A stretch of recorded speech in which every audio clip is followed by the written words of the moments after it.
the updates with the whole alleged gambling situation? Man, I've had to bite my tongue for a long time. I've almost chewed it off. I just am super not surprised by what's come out just in the last 24 hours. I knew from day one when my athletes called me on that morning in early May. I knew this thing was a mess, and I knew it was mismanaged, and I knew it was mishandled, and I'm glad it's coming to light now. And I hope all of these athletes at Iowa and Iowa State take the state of Iowa to the cleaners. I hope they do. I think these athletes served penalties, really harsh penalties in the NCAA world, probably harsher than I think they should have. But at the same time, I'm not dismissing or minimizing that they made a mistake in the per the NCAA rules in the gambling space. But the way that the process went, these kids they didn't have any rights. And being a student athlete right now, unfortunately, you're proven guilty 99.9% of the time, and then you have to prove your innocence.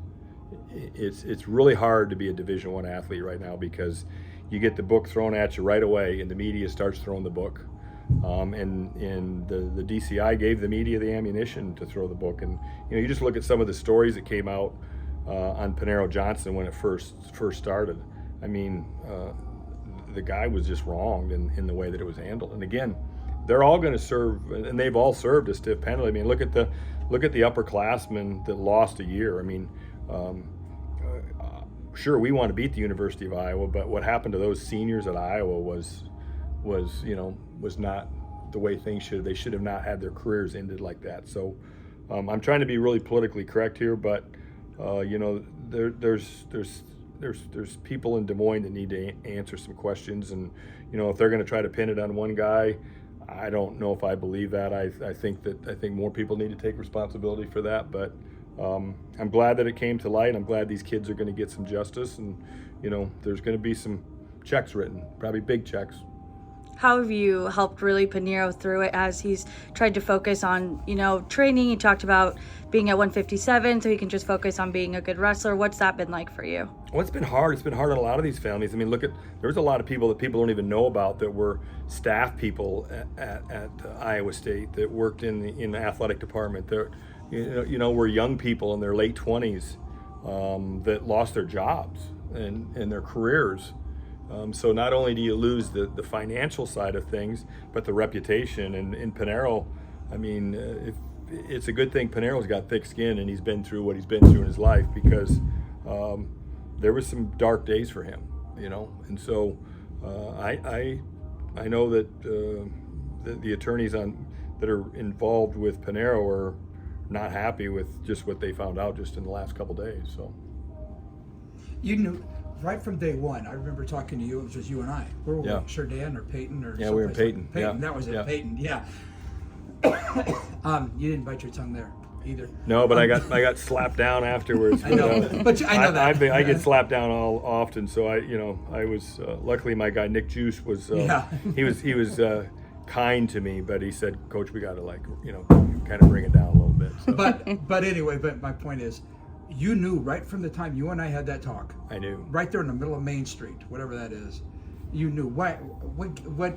What made you so confident that something was my guys are so close. We're so close, and they know that we have an unwritten rule in our program that if there's any trouble, any legal trouble at all, you have to get to me before it gets to my boss, before it gets to our AD, before it gets to the media. I want to know about it. And so I had phone calls that morning. I had a phone call from Panero. I had a phone call from Woodley. I had a phone call from 3 or 4 of my athletes saying, Coach, I got some guy here that wants my phone.